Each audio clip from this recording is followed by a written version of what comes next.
Perfecto. Ahí ya la podemos ver sin ningún problema. Sí, muy bien. Pantalla completa, cuando guste. Excelente. Gracias, amigo. Pues miren, vamos a empezar. No sé si tengan alguna duda de lo de ayer.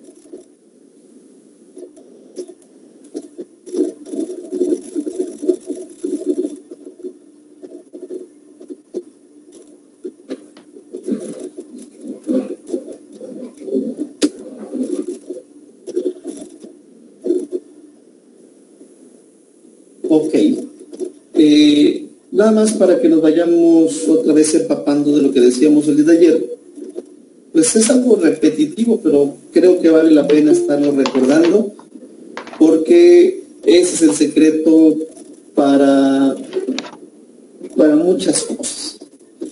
Entonces, ayer hablábamos de las infecciones por piógenos, que son de las más importantes, y decíamos que ningún glóbulo blanco cumple su función en sangre.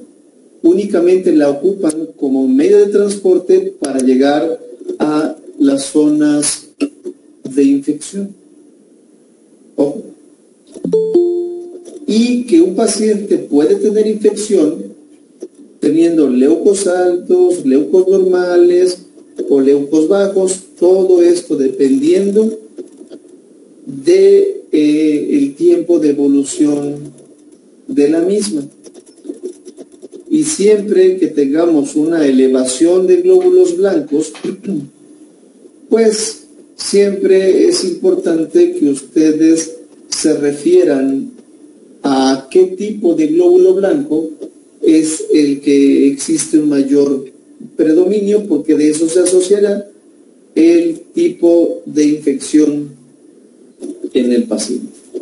Entonces ya quedamos ayer que la elevación de neutrófilos pues obedece a una infección por piógenos o algún proceso inflamatorio. La elevación de linfocitos, que ahorita veremos, corresponde a algo de origen viral, lo más común. La elevación de eosinófilos, algún gusano o alguna reacción de alergia. Los monos agarran y se elevan en infecciones bacterianas o virales. Ahí simplemente no podríamos orientar específicamente a un lado, ya que en las dos situaciones se pueden elevar. Y en el caso del aumento de basófilos, ahí sí les encargo, porque esto pudiera estar asociado a una neoplasia y, siendo la más importante, la leucemia mieloide crónica. Y entonces aquí viene el caso. Fíjense, paciente masculino de 34 años, con malestar general, fiebre, dolor de cabeza, edema palpebral, y menciona que tiene más de 10 días sintiéndose mal. Se realiza una biome y el paciente refiere haber consumido carne de cerdo. Aquí en México le decimos carnitas, una preparación en un aditamento de cocina que le decimos paila. No sé si allá en su país esto aplica, pero bueno, aquí el punto importante es que el paciente consumió carne de cerdo y muy seguramente estaba contaminada y no estuvo bien cocido. Si algún día usted va a consumir carne de cerdo, tiene que estar perfectamente cocida. Y entonces se realiza la biometría y, como podemos ver, este paciente no tiene anemia, no tiene plaquetopenia, pero sí tiene un incremento en el número de glóbulos blancos, es decir, ese paciente tiene leucocitosis. Pero fíjense qué interesante. El predominio es de eosinófilos. Lo que abundan son los eosinófilos. apúntele. Siempre que exista predominio de eosinófilos, debería sospechar, siempre que existe incremento en el número de eosinófilos, debería sospechar básicamente en dos cosas. Una infección por metazoarios, algún gusano, hasta Istenia, Ucinaria, como ya lo vimos el día de ayer, o alguna reacción de alergia. ¿Por qué? Porque las biometrías en esos dos casos suelen parecerse y no sabría de entrada para dónde correr. Entonces yo pediría esas dos pruebas de inicio. Perdón, yo sospecharía en esas dos situaciones. Por lo tanto, debería sugerir coproparasitoscópico seriado, coproparasitoscópico seriado,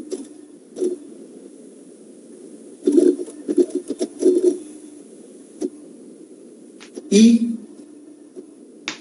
determinación de IgE total.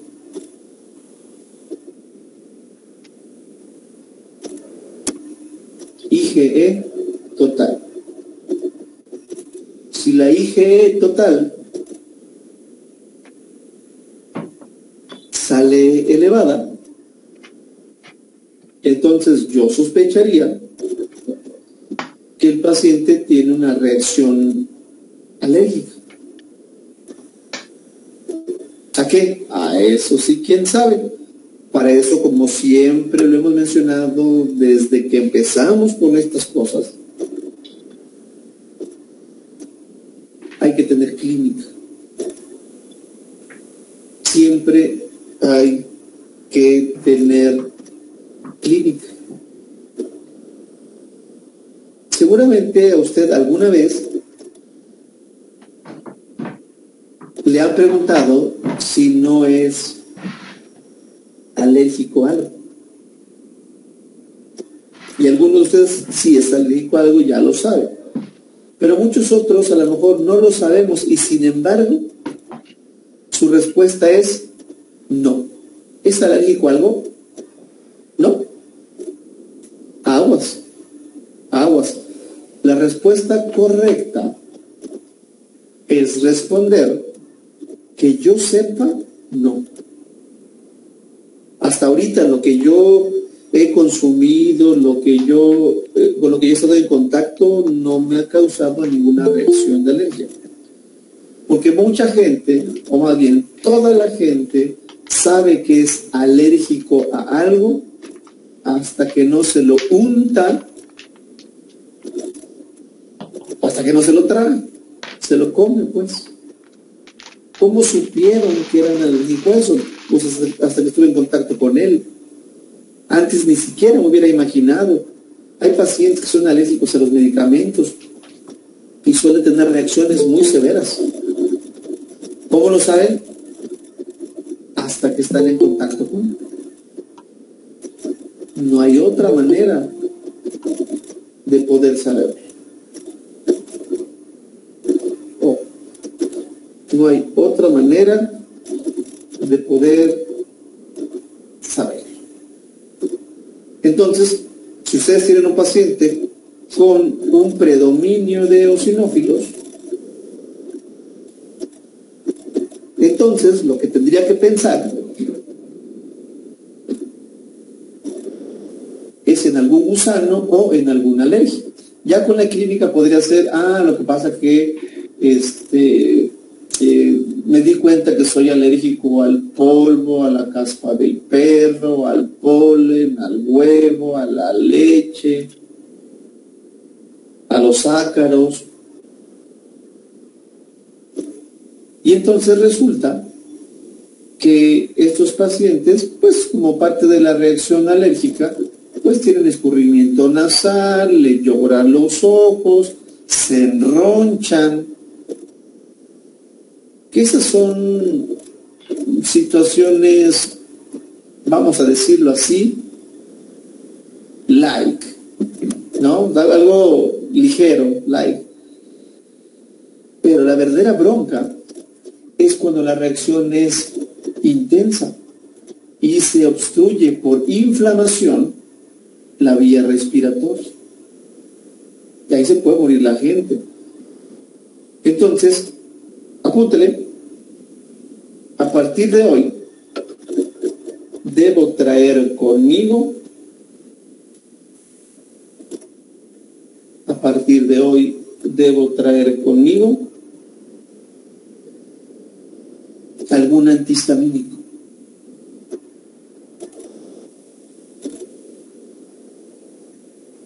Algún antihistamínico. Les puede salvar el pellejo. A usted o a alguien querido o algún amigo.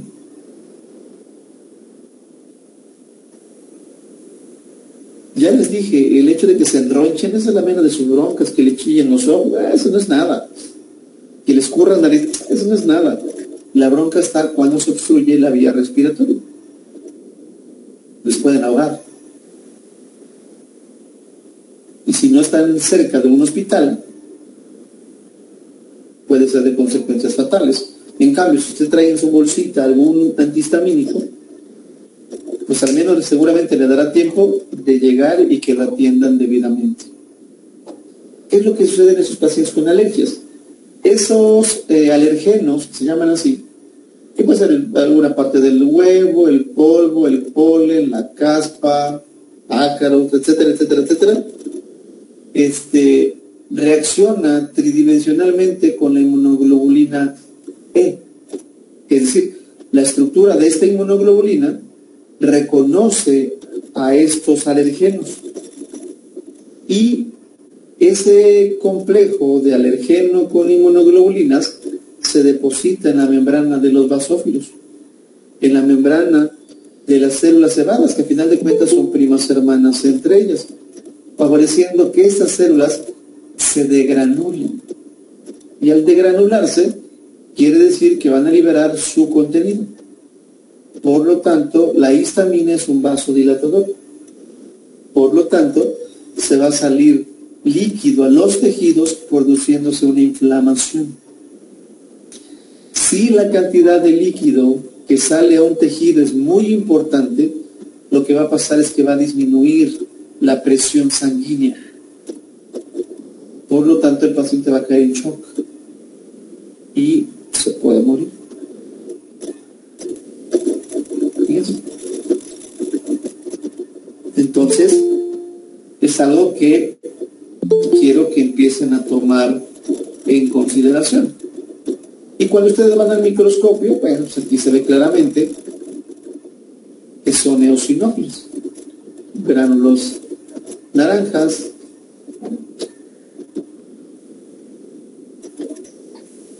miren, los eosinófilos normalmente son bilobulados, aunque eventualmente pueden tener 3 lóbulos. Y es de caso muy raro que tiene 4 lóbulos. Pero no son alteraciones dignas de llamar mi atención como para pensar en algo neoplásico. Aquí está otro. Eosinofilia, incluso si alcanzan a ver, también hay un fenómeno de Arrullo. Y esto es porque aumenta la proteína C reactiva. O puede ser que la inflamación conduzca a una concentración de las proteínas en el plasma. El plasma es más espeso y esas proteínas en exceso reducen lo que se conoce como potencial Z. Pero bueno, nótese que son simplemente un predominio de eosinófilos. Lo normal de eosinófilos es hasta 450 en valores absolutos, que es lo que en realidad me importa, siempre valor absoluto.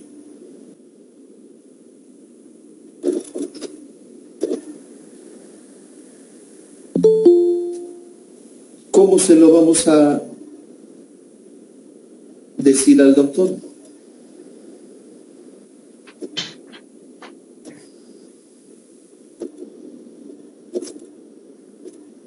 Citometría hemática con datos de leucocitosis y, ojo, a expensas del incremento en los valores porcentuales y absolutos de eosinófilos.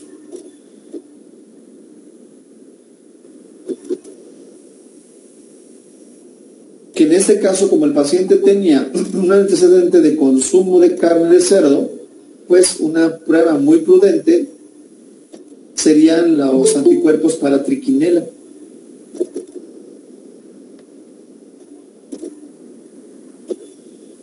Y si no, pues sugerir el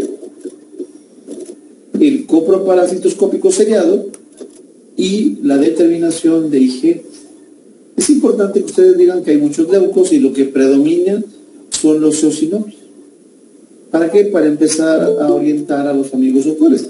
Cuando los gusanos migran a un tejido, dijimos que las técnicas de patogenicidad que tienen los diversos microorganismos, pues van cambiando. Dijimos que eran una cápsula, se meten al fagosoma, se salen del fagosoma, se quedan en el citoplasma, desarrollan gigantismo, infectan a los glóbulos rojos. Siempre hay un mecanismo de patogenicidad que es diferente, y en estos casos, como son microorganismos que no pueden ser fagocitados por ninguna célula por el tamaño, pues lo único que nos queda es mandar un ejército de celulitas que literalmente lo van a vomitar. El contenido de los gránulos de los eosinófilos es como sosa cáustica. No sé si alguno de ustedes alguna vez haya quemado ya con sosa cáustica. Muy seguramente alguno de ustedes habrá pensado, no, sí, ya me tocó. Y supongo que les ardió. Así como no arden un montón. Pues no pregunten. Los eosinófilos rodean al gusano, lo guacalean y lo queman. Literalmente lo queman. Es muy corrosivo. Y una vez que ya se murió, migran macrófagos o se movilizan los macrófagos para tragarse el cadáver. No solo la reacción alérgica o los gusanos pueden aumentar los eosinófilos, también es importante que escuchen que un paciente que ha sido tratado con antiparasitarios puede tener una discreta elevación de eosinófilos. Un paciente con el hemodiálisis también tiene eosinofilia. Un paciente que tiene asma también tiene eosinofilia. Y siempre que ustedes mencionen eosinófilos, la pregunta pertinente es, oye, ¿esos eosinófilos son muchos pero normales? ¿O son muchos eosinófilos pero se ven anormales? Porque ahí la cosa cambiaría. Porque si ustedes observan un predominio de eosinófilos y los observan con cambios displásicos, que traducido al castellano quiere decir que son multilobulados, hipolobulados, hipogranulados, eso lo tocaremos después. Pero usted dice, no, pues sí son eosinófilos, pero se ven raros, se ven diferentes. El hecho de encontrar eosinófilos que se salen de los parámetros normales de morfología, pues indica que esto puede ser asociado a alguna neoplasia. Por eso es importante son, no nomás decir, pues son eosinófilos. Sí. ¿Viste si eran normales? No, pero pues se ven un montón. No. Tuviste que haberte dedicado a ver que hay un predominio de eosinófilos, pero que también sean normales, porque si no, mi diagnóstico empieza a cambiar. Hay otra entidad que también produce eosinofilia, que se llama colitis eosinofílica. Está la leucemia eosinofílica crónica,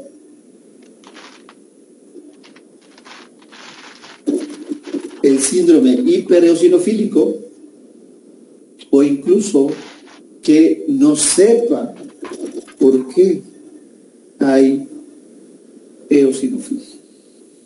Y entonces se quedaría como algo idiopático.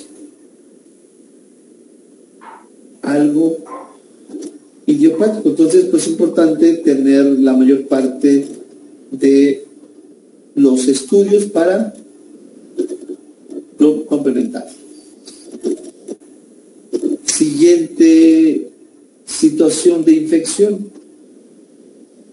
Chavito de 14 años con fiebre. De hecho, la fiebre es uno de los marcadores que sugiere fuertemente que el cuerpo tiene algún agente infeccioso. No siempre da fiebre, pero es muy frecuente. Y dice la clínica que este paciente tiene linfadenitis. Y quiere decir que tiene los ganglios crecidos. Y aquí otra cosa que también debe de apúntele. Si los ganglios duelen, si el ganglio crecido genera un dolor, eso es bueno. Eso es bueno.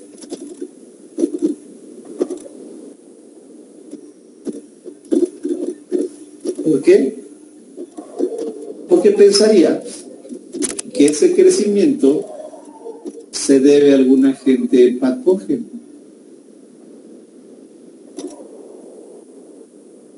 Es decir, pensaría en una infección, pues. Pero,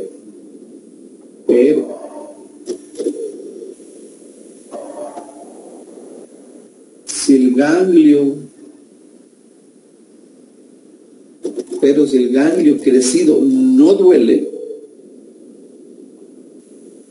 póngale mucha atención. Póngale mucha atención porque esto puede sugerir algún linfoma. No dije a usted no le duele el ganglio, ya es linfoma. No dije eso. Simplemente dije, si usted conoce un pacientito que sabe usted que tiene algún ganglio crecido, que puede ser del cuello, de las axilas, de las ingles, son de los más comunes,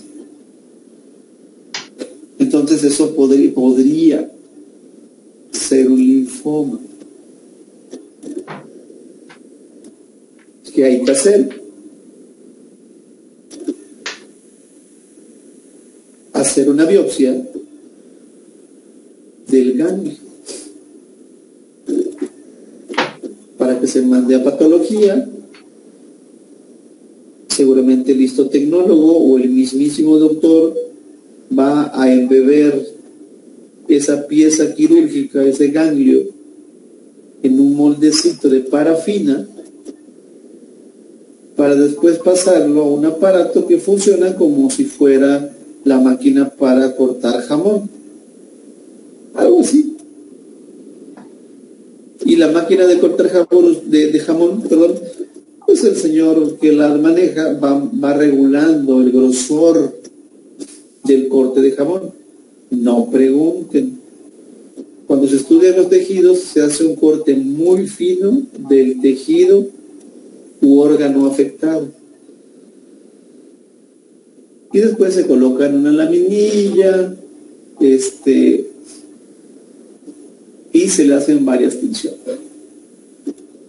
HY, GIMSA, que son las básicas, así como el RIDE existe para la sangre, para el tejido se tiene el GIMSA y la HY, que se llama toxilina y eosina. Y ahí pueden ver esto. Entonces aquí este pacientito sí tenía crecimiento de ganos y sí le dolía. Entonces se le hizo la biome y entonces no tiene anemia, no tiene plaquetopenias, pero sí tiene aumento de leucocitos. Y ahora el predominio no son eosinófilos, el predominio es de linfos. Predominio de linfos. ¿Qué hay que hacer? Frotes. Y quiero que noten que estos linfocitos son irregulares. Es decir, no son redonditos como normalmente los vemos. Y incluso se adosan a los eritrocitos que tienen cerca.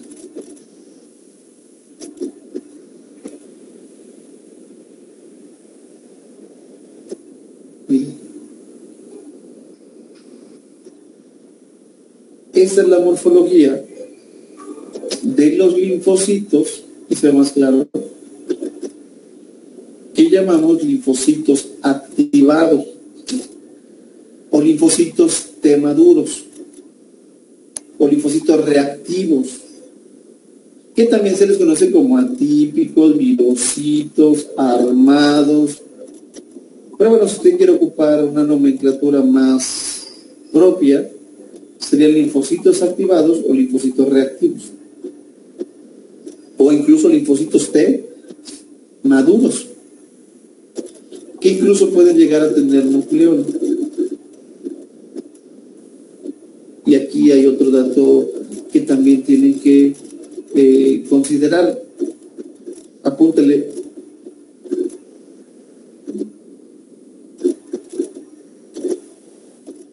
Apúntele.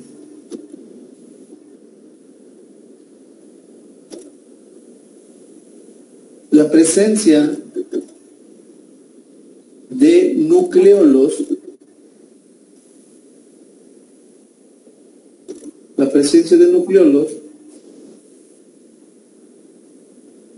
no, y 1000 veces no, es un dato directo de inmadurez. No vayamos a cometer ese gran error porque pues no es lo ideal, pues. No se queden con esa idea de que tiene nucleolos inmaduro. No, se van a equivocar o se pueden equivocar. Lo correcto es decir, si la célula tiene nucleolos, lo que tienen que saberse es que esa célula está en un periodo de síntesis de proteínas.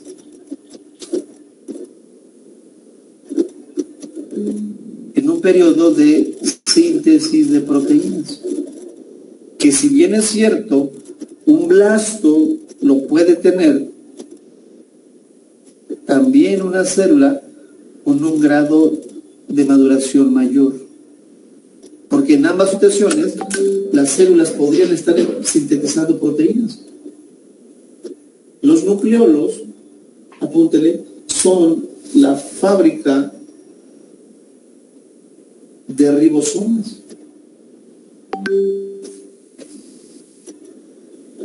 Los nucleolos son la fábrica de ribosomas.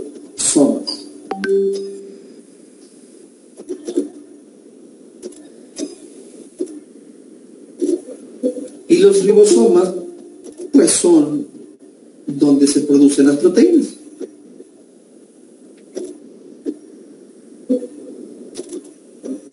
Aquí están otros ejemplos de linfocitos activados.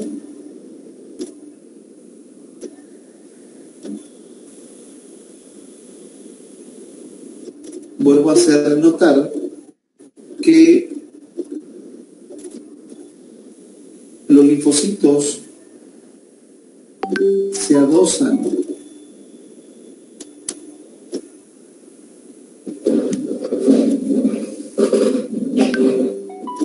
a los erítricos, incluso se vuelven más basófilos,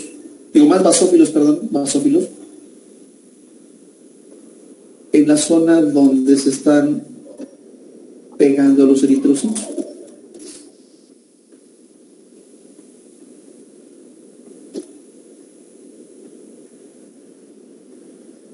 Para poder ver esto con más calmita, estos casos en particular, pues se sugiere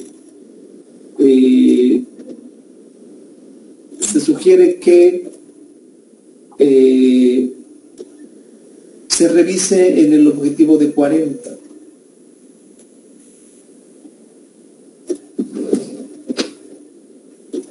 En el objetivo de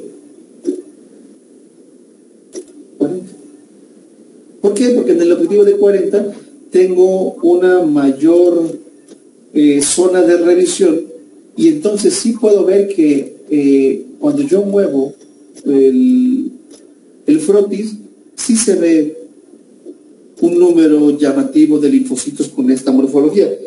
A veces lo engañoso del objetivo de 100 es que el campo es muy reducido. Y entonces a lo mejor yo muevo, pero el campo es muy chiquito, pues aparentemente me podría dar la idea de que son poquitos. Y en realidad no es que sean poquitos. Apúntele. Más del 30%,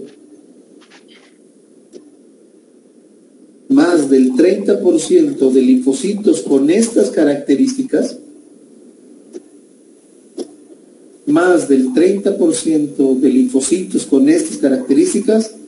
es diagnóstico de mononucleosis infecciosa.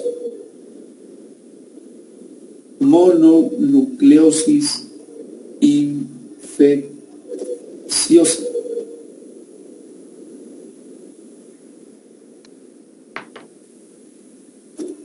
Y apúntele, los agentes causales de la mononucleosis infecciosa son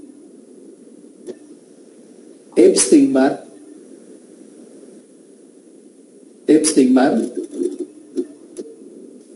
citomegalovirus y toxoplasma. Epstein-Barr, que es el más importante, citomegalovirus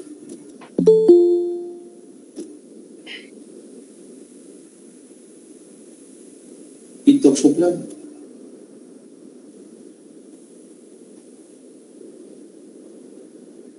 Más del 30% de linfocitos con estos caracteres, y no siempre son iguales, ¿eh? A veces tienen núcleos bastante amorfos, ¿sí? Pero bueno, es importante que resalten la forma del citoplasma, que puede ser más azul o menos azul. ¿De qué depende que sean más o menos azules los citoplasmas? Fácil, de la cantidad de ribosomas.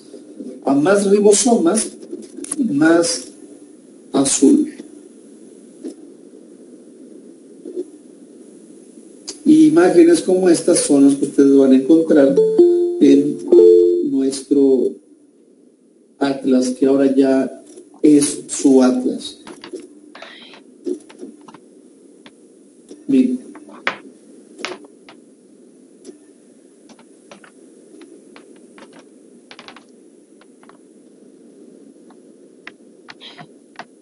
Entonces, en ese momento,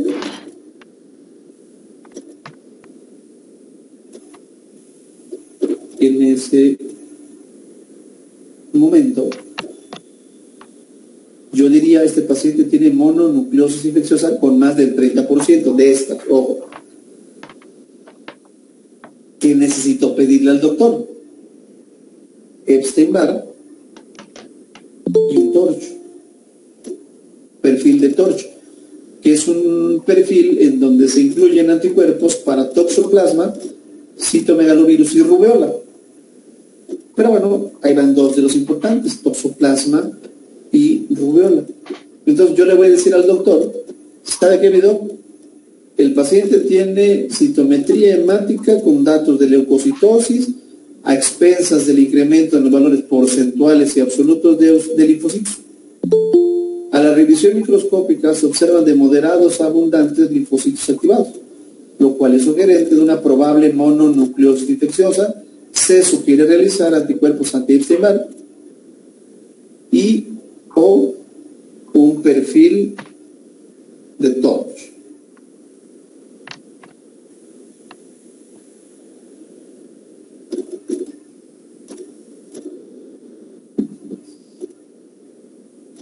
Un perfil de TORCH. El agente causal más importante es el Epstein-Barr. Incluso se le llega a conocer a esta enfermedad como enfermedad del beso, ya que se transmite por la saliva. Entonces hay que tener cuidado con quien andan besuqueando. Y es de personas jóvenes o incluso niños. Los virus son algo con lo que normalmente estamos conviviendo todos los días. Y mientras nuestro sistema inmunológico funcione perfectamente, pues no vamos a tener ningún problema. La bronca está cuando pues deja de funcionar por alguna razón. En el caso del toxoplasma, en este caso frecuentemente es transmitido por los gatos. Por los gatos. Entonces la gente, sí, es que los gatos son feos. No, todos los animalitos son bonitos, pues. Son chistosos. Aquí, el que transmite la infección, en el caso del toxoplasma, sí es el gato, pero el gatito bebé. En esa edad temprana de vida es cuando es transmisor de la infección. Ya más grande, ya no es tan frecuente. Entonces, pónganle ahí como un dato cultural esa cuestión que les acabo de mencionar.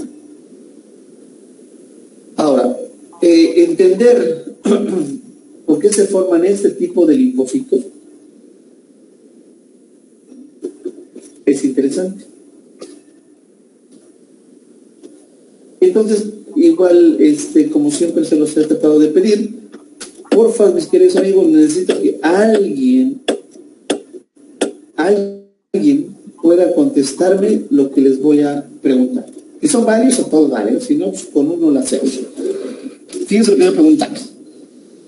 ¿La producción de anticuerpos empieza antes o después del contacto con un antígeno?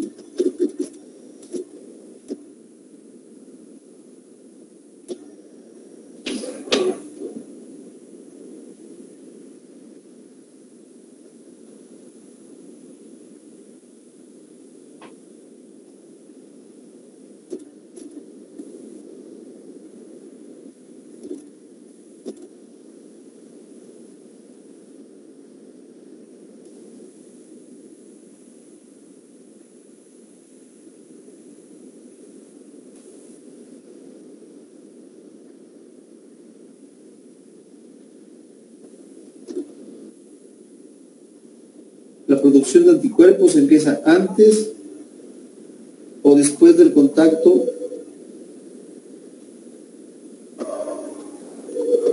con un antígeno. Después del contacto con un antígeno sería químico. Después. Sí, tendría que existir un contacto con el antígeno, hacerse la presentación y inducir la síntesis de anticuerpos. Ok, muy bien. Eso es lo que normalmente pensamos. En realidad, la síntesis de anticuerpos, ojo, empieza mucho antes del contacto con un antígeno. ¿Por qué? Porque durante la maduración de los linfocitos, que en un principio, acuérdense que vean de la célula tronco hematopoyética, se forma una división que da lugar a los precursores linfoides tempranos, que después se convierten en precursores B o precursores T o incluso NK. Cada precursor en la médula va a formar un anticuerpo que va a funcionar como un receptor. Aquí la pregunta fue dirigida en el sentido de la producción de anticuerpos y muy seguramente nosotros pensamos, sí, los anticuerpos, claro, y se imaginaron los anticuerpos que se secretan. En realidad el anticuerpo ya está hecho y funciona como un receptor de membrana. Eso es interesante porque seguramente ustedes se preguntarán, oye, a ver, ¿cómo es posible que yo pueda defenderme contra prácticamente lo que se me pegue la regalada gana? La respuesta es algo simple, compleja de contestar, pero simple. Porque nosotros producimos anticuerpos de manera azarosa. Es decir, voy a formar linfocitos que tienen en la membrana un anticuerpo que tiene una estructura tridimensional determinada que va a reconocer diferentes antígenos. Pero esos anticuerpos se hacen de manera azarosa, porque los anticuerpos que tienen la forma como de una Y, dice la gente que sabe de todo este rollo, esa forma como de Y tiene una porción que se llama fracción constante y regiones variables. Las patitas, para que sea más fácil de entender, están hechas de una cadena pesada y una cadena ligera. Y resulta que para poder formar las cadenas pesadas y ligeras se tienen genes. Un japonés de apellido Tonegawa fue la persona que las describió y les puso genes V, genes D y genes J. Y tenemos muchos genes V, muchos genes D y muchos genes J. Entonces, los precursores en la médula, por azar, seleccionan un B, un D y un J, un V y un J para las inmunoglobulinas y las pegan gracias a una enzima, es una proteína que se llama TDT. Es importante este marcador porque después lo veremos en las leucemias de precursores. Entonces, por azar, cada precursor agarra un B, un D, un J, un B y un J, y otro precursor agarra otro B, otro D, otro J, y otro B, otro D, otro J. Cada quien hace lo que se le pega a la regalada gana.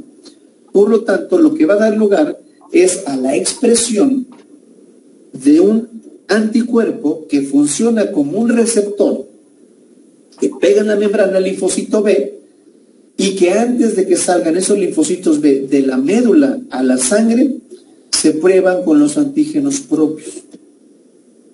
No sabemos específicamente qué tipo de células se tienen, pero que expresan los antígenos propios.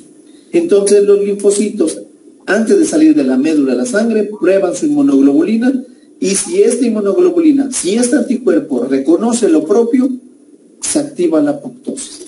¿Para qué? Para defendernos de los problemas autoinmunes. Primera parte de la historia.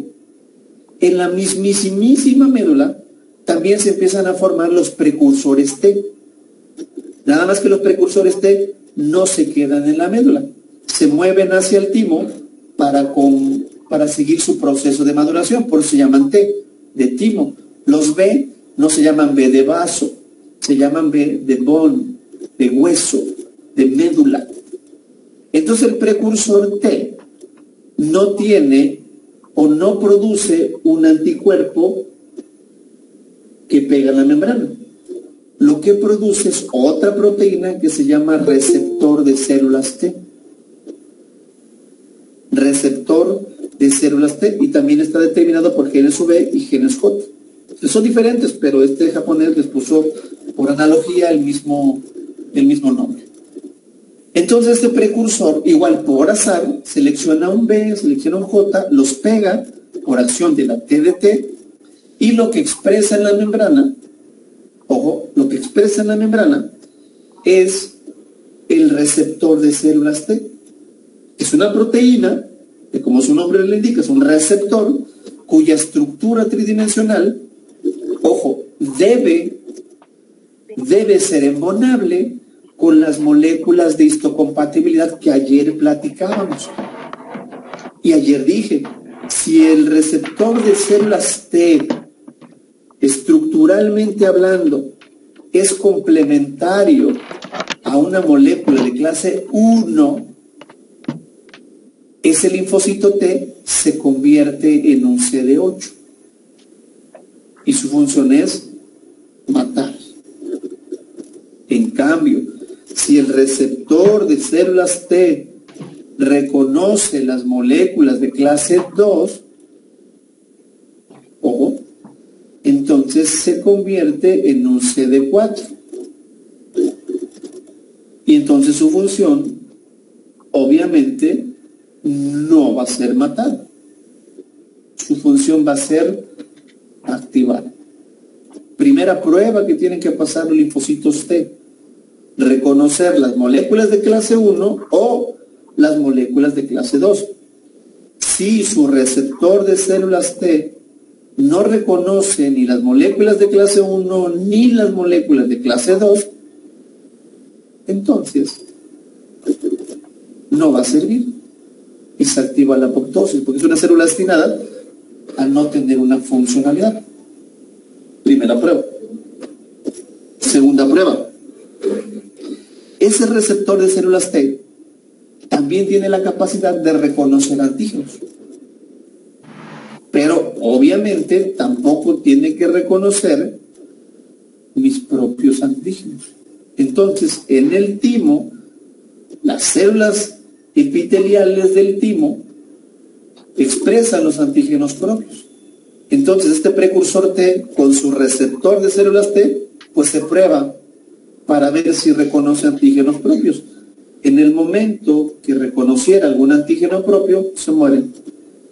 Si no reconoce antígenos propios, sale del timo a la circulación. Y entonces, aquí es donde nosotros veríamos a los linfocitos en la sangre. Pero son indistinguibles morfológicamente un B de un T. Entonces, en teoría, dice, en teoría, los linfocitos B y linfocitos T que tenemos, ojo, no reconocen nuestros propios antígenos. No reconocen nuestros propios antígenos. Esa es la teoría. Y ahorita aquí va a venirse una teoría del cómo se pueden producir las enfermedades autoinmunes. ¿Estamos? Y apúntele. Aproximadamente el 80%, aproximadamente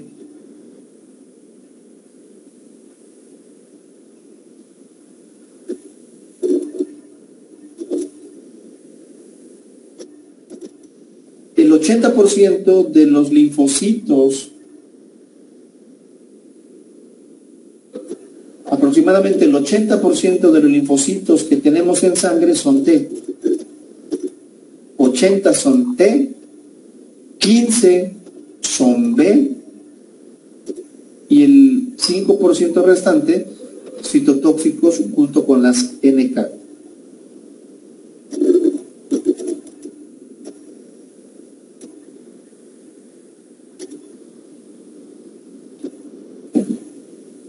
Es decir, prácticamente la mayor parte de los linfocitos que tengo son T. 15% son B.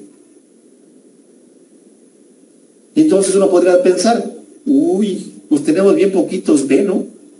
¿Son los que tienen anticuerpos, los que van a producir anticuerpos? ¿Por qué puedo hacer mucho con tan poco? Porque resulta que ese anticuerpo que está pegado en la membrana, que funciona como un receptor, obviamente, puede reconocer estructuras similares. Varias cosas, pues, no al 100%, pero sí puede embonar con varias cosas.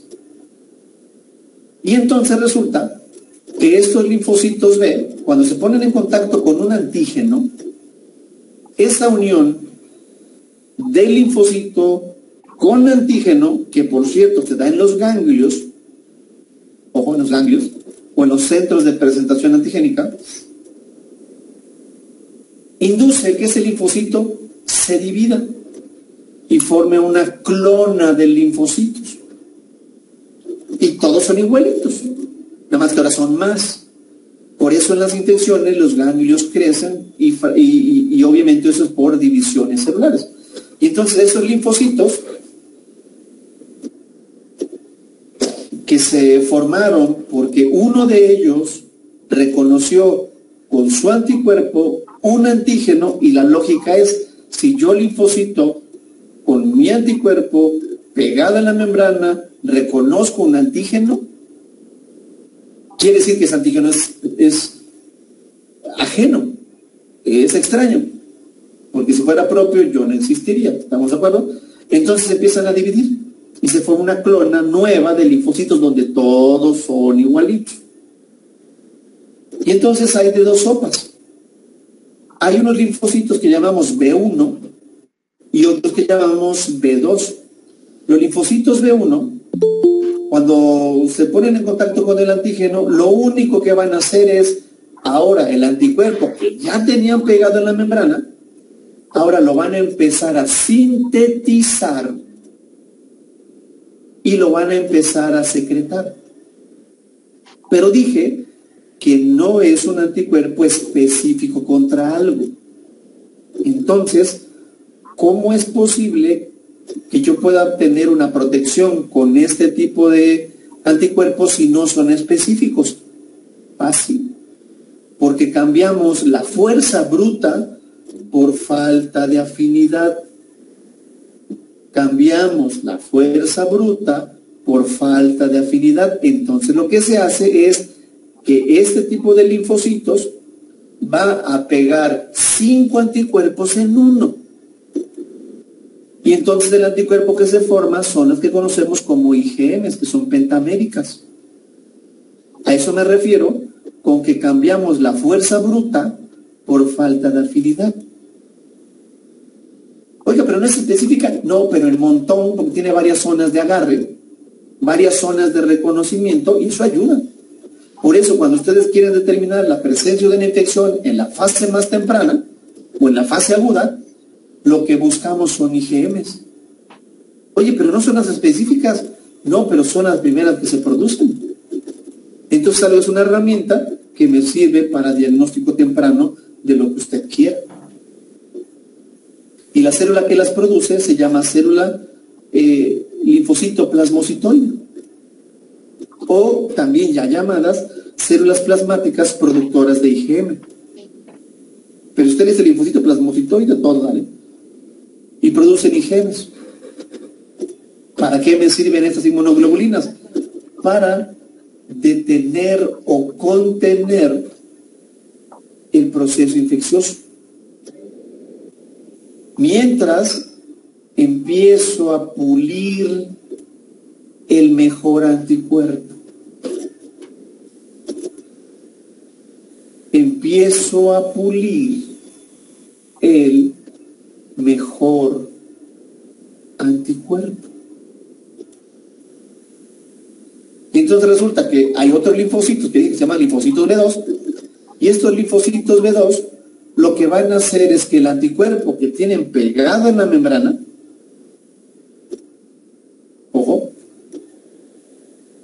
va a funcionar como un receptor, va a reconocer el antígeno, el mismito antígeno que es su carnal, el B1, pero estos linfocitos B2 lo que van a hacer es endocitar el anticuerpo con el antígeno y lo va a degradar a una porción más pequeña. Y lo va a expresar en la membrana en las moléculas de histocompatibilidad que tienen los linfocitos B, que ayer dije, linfocitos B, macrófagos y dendríticas presentadoras de antígeno tienen moléculas de histocompatibilidad clase 2. Entonces el linfocito capta con su anticuerpo el antígeno, lo endocita, lo despanzurra y lo vuelve a expresar en la membrana en la molécula de clase 2.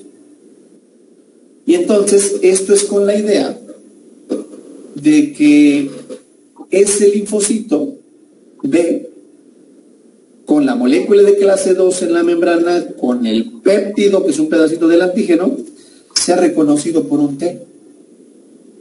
Cualquier T, no. Un T CD4, porque el CD4 reconoce la molécula de clase 2.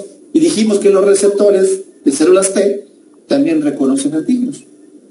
Entonces lo que va a suceder es que ese linfocito presenta el antígeno y puede desfilar miles de linfocitos T CD4 porque todos reconocen la molécula de clase 2. Pero no todos reconocen lo que le está presentando, porque tienen estructuras tridimensionales diferentes para reconocer antígenos diferentes. Por eso tengo el 80% de linfocitos T. ¿Vamos bien? Y entonces llega el momento en el que alguno de los miles de linfocitos T reconoce el mismo antígeno que le está presentando el linfocito B, o el péptido, o el antígeno, como le quieran decir. Lo que me importa es que le entienda. Y entonces empezaría un diálogo, algo así. Fíjate, yo soy linfocito B, fíjate, le dice al T, fíjate que me encontré este antígeno, que lo estoy presentando. Ambos lo reconocemos. Entonces el T diría, sí, eso estoy viendo, que ambos estamos reconociendo el mismo antígeno. ¿Qué puedo hacer por ti, linfocito B? Fíjate, linfocito T, que yo quiero que tú me actives porque yo quiero continuar con mi proceso de maduración para formar un anticuerpo que embone específicamente contra esto que te estoy presentando.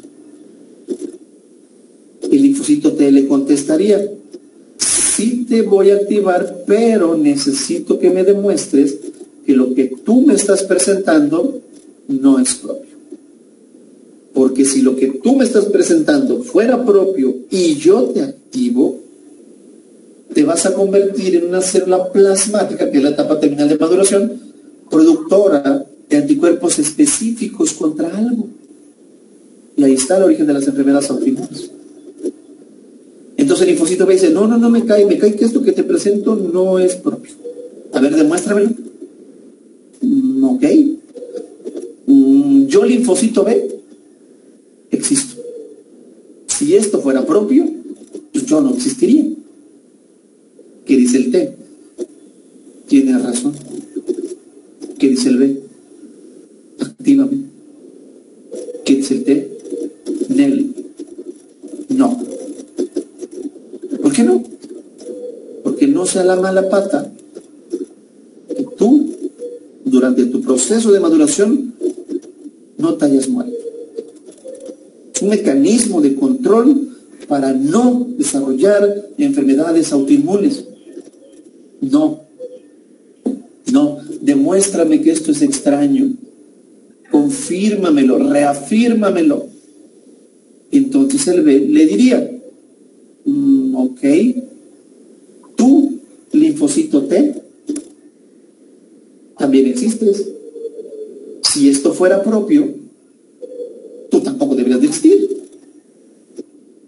¿Qué dice el T? Tiene razón. ¿Qué dice el B? Actívame. ¿Qué dice el T? Nel. No sea la doble mala pata que tú no te hayas muerto y que yo tampoco me haya muerto. Esto es un mecanismo muy interesante porque nos protege del problema autoinmune. Y entonces, fíjense qué chulo, qué interesante, qué chido, digo yo, que aquí usted va a aprender, gracias a las frases célebres del genio mexicano humorista don Roberto Gómez Bolaños Chespirito, que muy seguramente allá en Bolivia conocen al Chavo del Ocho. Aquí en México somos orgullosos del Chavo. Pero también tiene otros personajes como el Chapulín Colorado. Y una de las frases, de las muchísimas que tenía el Chapulín Colorado, que era no contaba con mi astucia, síganme los buenos, las pastillas de chiquitolina, se aprovechen de mi nobleza, y ahora ¿quién podrá defendernos? Tenía una que dice, mis antenitas de vinil están detectando la presencia del enemigo. No pregunten, no pregunten. Los linfocitos también tienen otro tipo de receptores que se llaman receptores TOL, que curiosamente sensan la presencia del enemigo. ¿Qué va a pasar? ¿Qué va a pasar? Que entonces el sistema queda completamente activado en el momento que el B le presenta el T. Ambos llegan a la conclusión de que esto es extraño, pero adicional a esto hay derivación, degradación de antígenos microbianos en un ganglio y que son detectados o sensados por los receptores TOL. Y entonces la lógica de todo esto es, ah, caray, lo que nos estamos presentando, lo que me estás presentando tu linfocito B, sí debe ser extraño porque estoy sensando la presencia del enemigo. ¿Qué dice el B? Te estoy diciendo que esto es extraño, pero tú no me crees. Entonces en ese momento el B y el T se activan mutuamente por producción de interleucinas como la interleucina 2, la interleucina 4. Y entonces ambos se activan de tal manera que se vuelven a dividir.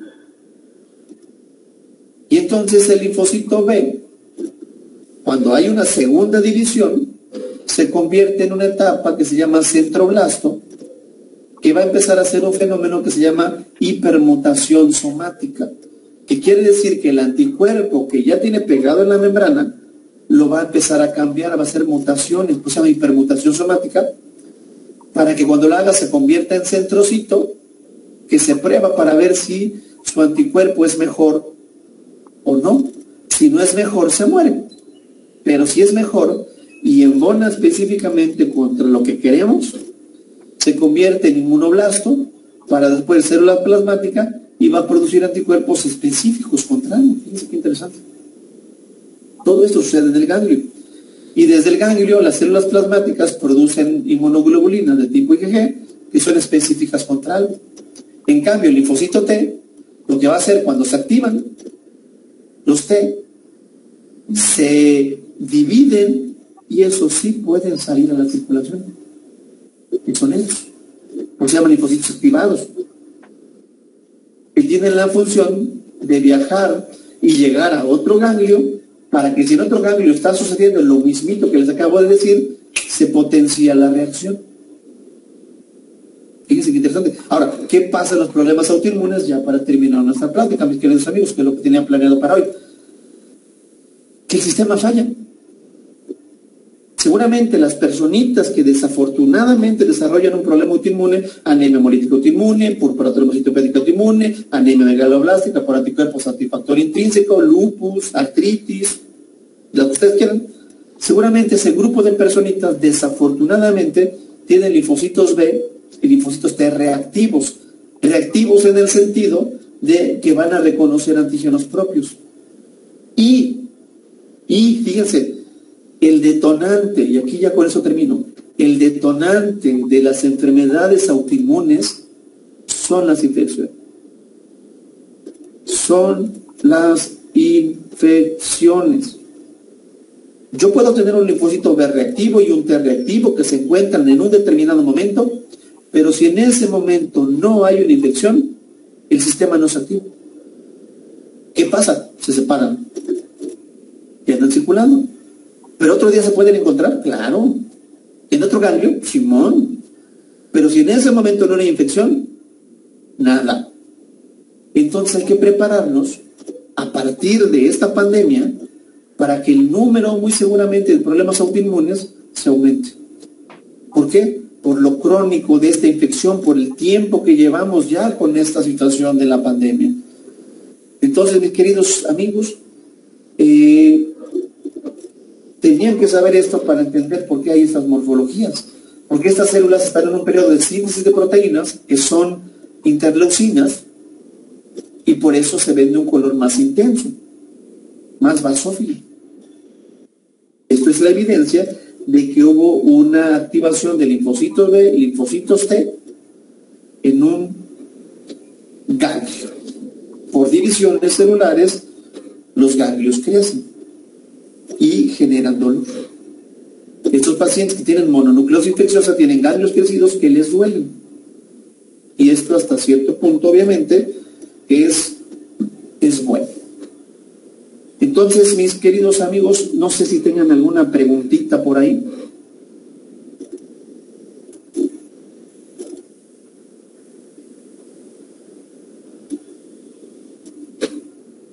Voy a dejar de compartir la pantalla para poder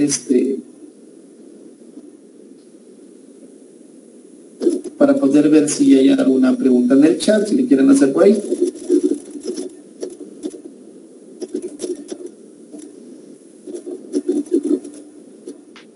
Entonces, preguntas con confianza, pueden activar su micrófono y hacérmela saber, por favor.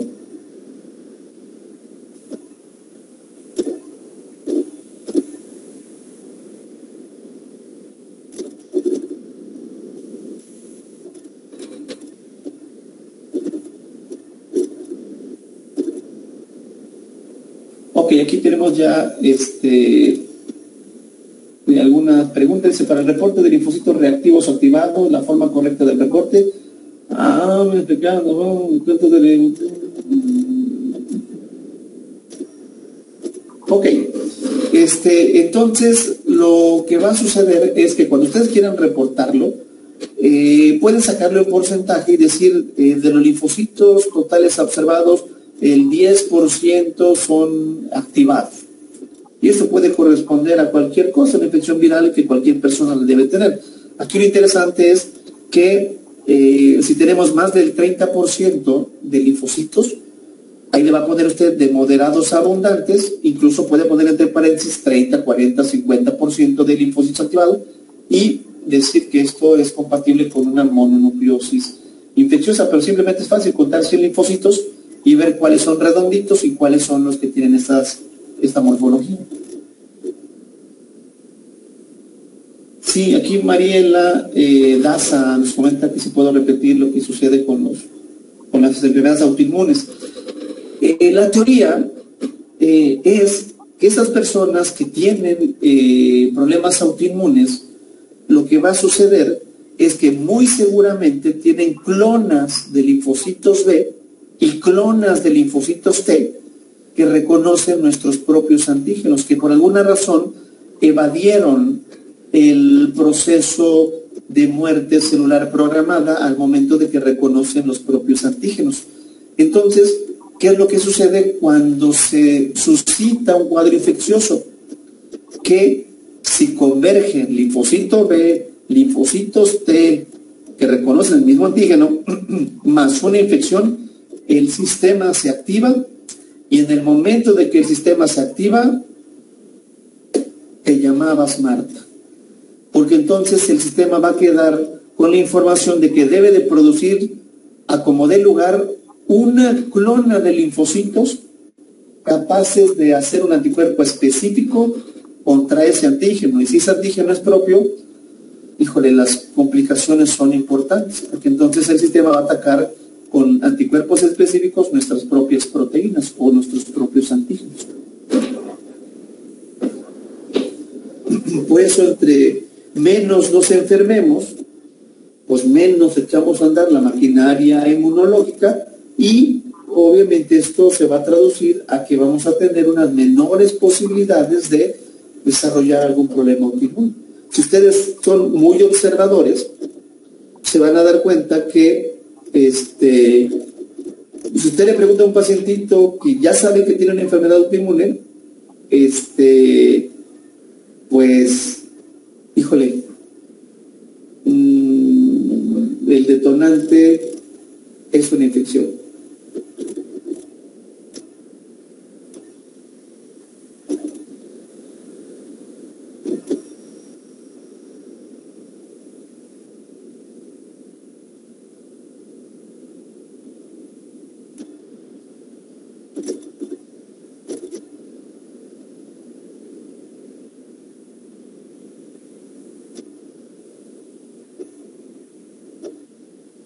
Químico, buenas noches. Claro, dígame, por favor. Una consulta es con respecto al primer caso del paciente con eosinofilia, específicamente una colitis eosinofílica. Esta eosinofilia se observaría si el paciente tendría que realizarse un estudio de biopsia. Así es. Así es. Yo en sangre puedo tener el aumento de eosinófilos, obviamente, pero esa inflamación del colon como parte de un dato clínico, sí, y que yo ya descarté que no sea algún gusano, alguna alergia, entonces sí valdría la pena hacer una biopsia para ver si el tejido está inundado de eosinófilos, que son los que le están favoreciendo la inflamación. Gracias, Química. A sus órdenes, Química.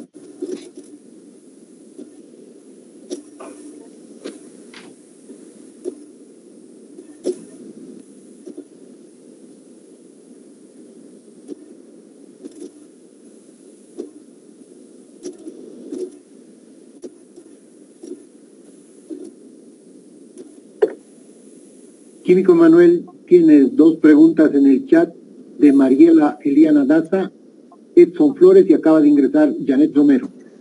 Sí, claro. Igual Edson dice, no sé si es por la temporada de invierno, por la pandemia, pero generalmente veo linfocitos reactivos en una gran mayoría de pacientes que solicitan un hemograma. ¿Cuál sería la causa? Una infección viral. Todas las personas podemos tener o cursar con una gripe común y corriente y se pueden tener linfocitos activados o reactivos, como quiera ver, los cuales, si son una cantidad mínima, ni siquiera tendría sentido reportarlos. Igual Janet dice, los linfocitos activados pueden presentar vacuolas. No, más bien si ven células con vacuolas serían monocitos. Los linfos activados rara vez las presentarían.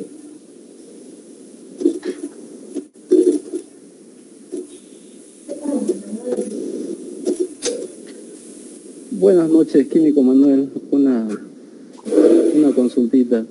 Dígame. En caso que yo estuviese haciendo una biome, ¿no es cierto? Y tengo los valores de referencia de los neutrófilos, hablaría de una neutrofilia en caso que los valores aumentaran en el valor absoluto o en el porcentual. ¿Cuál sería mi guía? Por ejemplo, ¿a qué me voy? Si tuviera unos leucocitos de 7000, los valores de los neutrófilos tenemos de 2000 a 8000, pero en el porcentual voy a observar, póngale un 90% de neutrófilos y bueno, el restante, ¿no? El 90% nunca va a superar los 8000 o los 7500 que tiene como tope de valores de referencia, pero en el porcentual estuviesen hablando de un predominio de neutrófilos. ¿Hablaría de neutrofilia o no? Sí, entonces lo tendrías que reportar como neutrofilia porcentual. Así, neutrofilia porcentual, y esto es equivalente también a sospechar de una infección por piógenos o un proceso inflamatorio. Las cifras absolutas siempre van de la mano de la cantidad de leucocitos. Entonces tengo leucocitosis y aparte tengo neutrofilia, pues seguramente esto es neutrofilia porcentual y absoluta. Y si no, nada más lo dejo como neutrofilia porcentual. Perdón, entonces también pudiera hablar de una neutrofilia cuando tengo una leucopenia. Claro, puedo tener 2000 glóbulos blancos y tener el 95% de neutrófilos. Entonces, igual, ahí es neutrofilia porcentual. Ok, muchas gracias. De nada, amigo, un fuerte abrazo.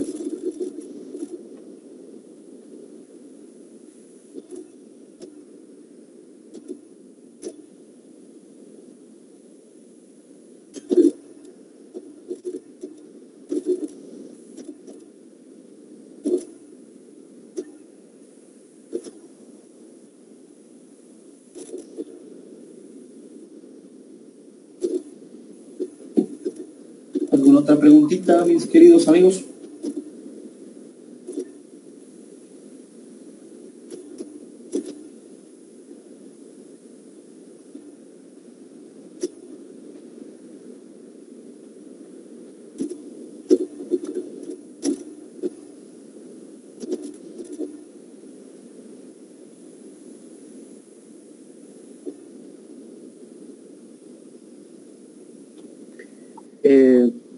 Perdón, ¿qué me refiere si encuentro vacuolas en los neutrófilos?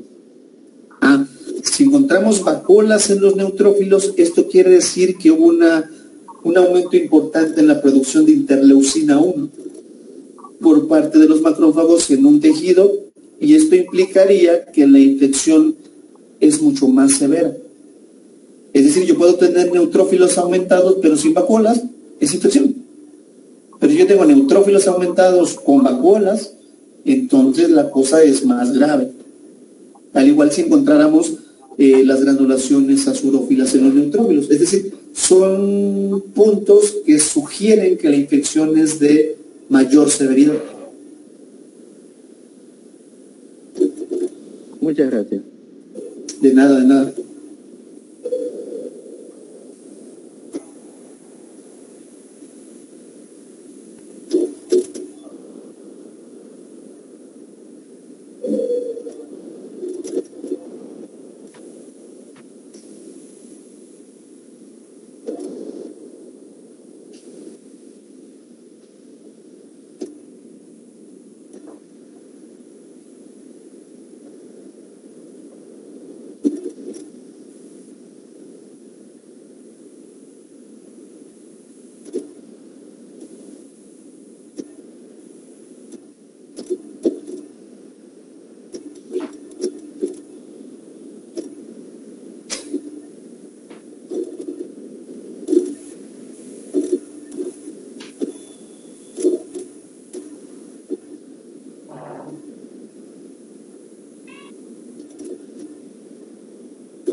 Lilian dice,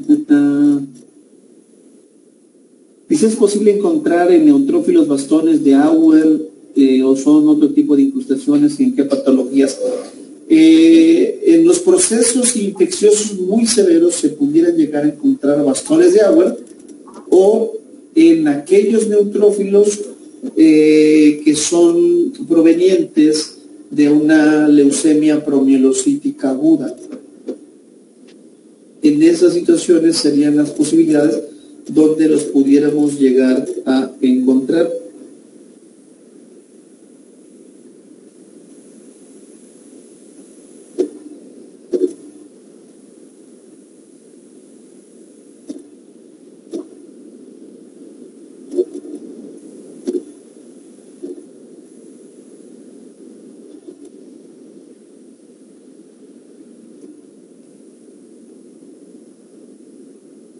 Sí, claro, de hecho, acuérdense que el número de glóbulos blancos pues es engañoso. No me gustaría que lo tomaran como la verdad absoluta. Puede tener, bueno, más bien, puede haber infecciones que pueda tener el paciente 50.000 blancos. Son muchos. Y esos generalmente son abscesos. Pero puede encontrar 20.000 o 15.000 o 10.000 y sin embargo encontrar granulaciones azurófilas, vacuolas. Entonces el número de leucocitos es un decir.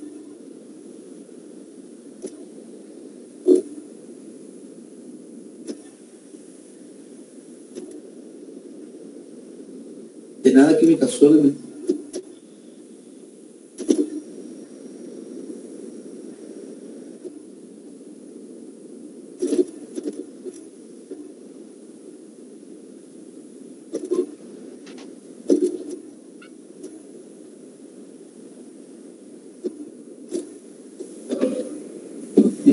Janet nos dice, ¿se podría ver afectada la morfología por la forma de hacer el frotis? No, no, pero sí se puede llegar a observar vacuolas en una muestra vieja. Por eso lo ideal sería que el frotis se hiciera al menos durante las 2 primeras horas de la toma. Esto es para conservar la morfología. Si ustedes saben que el frotis lo hicieron después de más de 4 horas, 5 horas, 6 horas o de un día para otro, si ustedes encuentran vacuolas, estas ya perdieron totalmente el significado.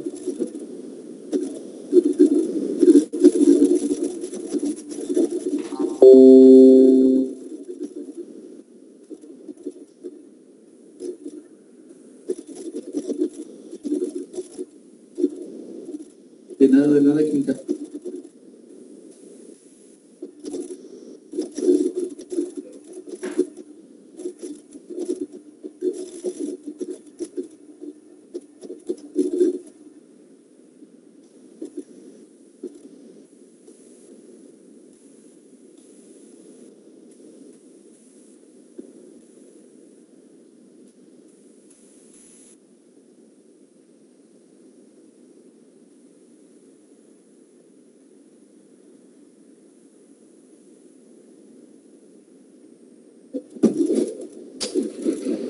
Pues en el caso de los anticuerpos neutralizantes, ahí sí les mentiría si les pudiera yo explicar algunas cuestiones muy específicas. Ahí sí, química, no le podría dar una respuesta pertinente. Me imagino que tiene que ver con anticuerpos que van dirigidos contra en este caso contra los virus, para evitar su reproducción, infiltración o infectación a las células.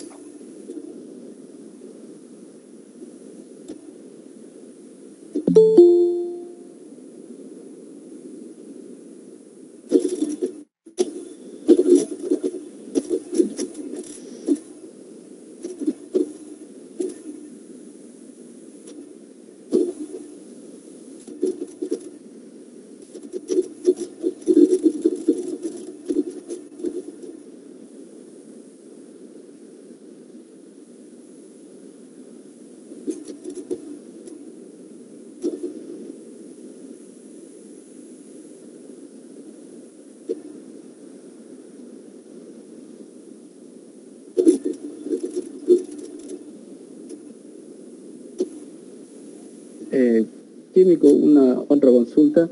Dígame. Como usted explicaba de que la cantidad total de los leucocitos no es lo que nos tendría que guiar netamente o no nos acerca a la exactitud. En un paciente que, por ejemplo, tiene algún accidente, generalmente nosotros tomamos las muestras ¿no? Y a veces la lesión puede estar muy cerca del lugar de la toma de muestra. Entonces, ¿cuál es lo recomendable? ¿Cuál sería lo más recomendable? ¿Tomar de la zona que está un poco más cerca? Póngale si está del brazo o si está o la zona más alejada, para acercarnos o para ver, para reportar la cantidad de leucocitos. Ok, de todas maneras, en esos pacientes, por ejemplo, van a tener obviamente aumento de glóbulos blancos por el proceso inflamatorio producto de pues en este caso del accidente o de las lesiones. Lo ideal sería tomarlo de la parte más distante a donde esté la fractura, por ejemplo. Independientemente también de donde la tomen, ya se esperan cifras de leucocitos aumentados.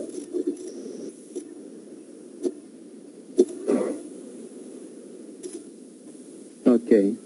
Y siempre los pacientes a veces se le administra una vía.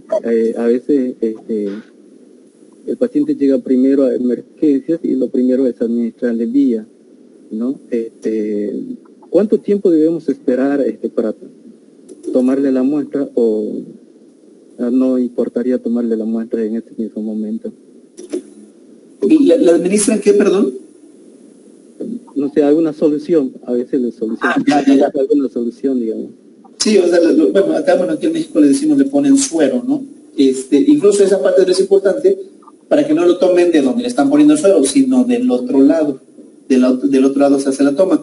Y ahí no importa el tiempo, siempre y cuando lo tomen del lado donde no está la guía, como ustedes dicen, la solución. Ah, ok. Gracias. De nada. Lilian, más bien creo que tu pregunta va dirigida a cuándo se le llama desviación a la izquierda.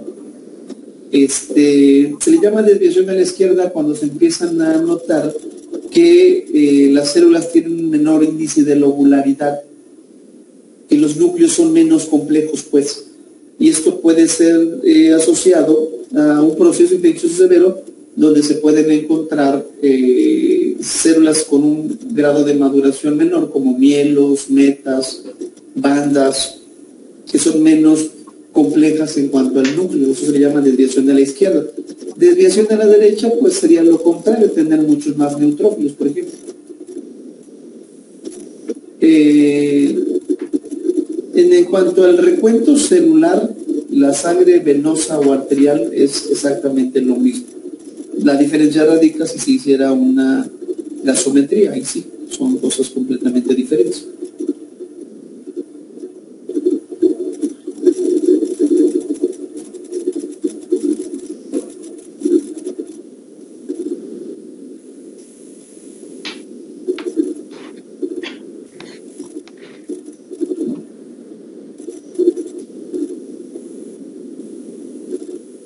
Químico, ¿cuándo debería reportar los neutrófilos cuando están multilobulados? ¿En qué porcentaje debería reportarlo? Ok, cuando se tienen más del 10% con estas características.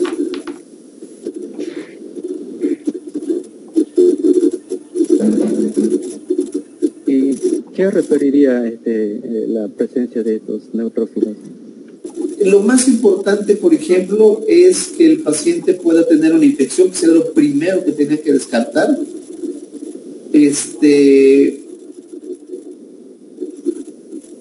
O la otra, hay una situación que se llama anomalía de Undritz, en donde los neutrófilos tienen más de 5 lóbulos, pero más del 10% de los neutrófilos de esos pacientes tienen más de 5 lóbulos. Es una observación simplemente morfológica, no implica mayor detalle para los pacientes.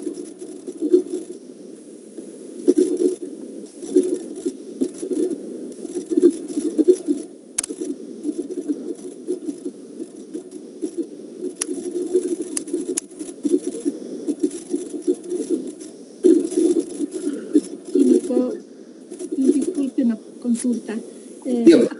¿A partir de qué porcentaje se consideraría una eosinofilia leve, una eosinofilia moderada o una eosinofilia severa? Hablando en términos de porcentaje. Ok, lejos del porcentaje siempre va a ser importante el valor absoluto y más en los eosinófilos.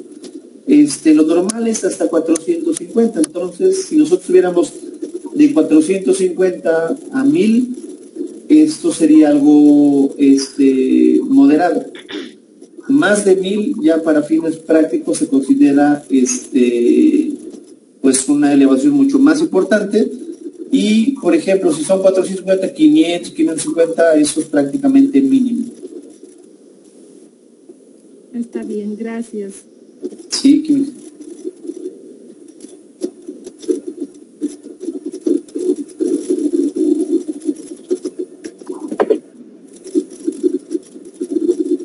Químico Emanuel, tienes 2 preguntas en chat pendientes.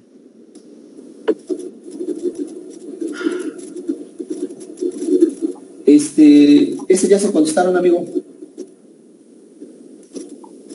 De Lilian.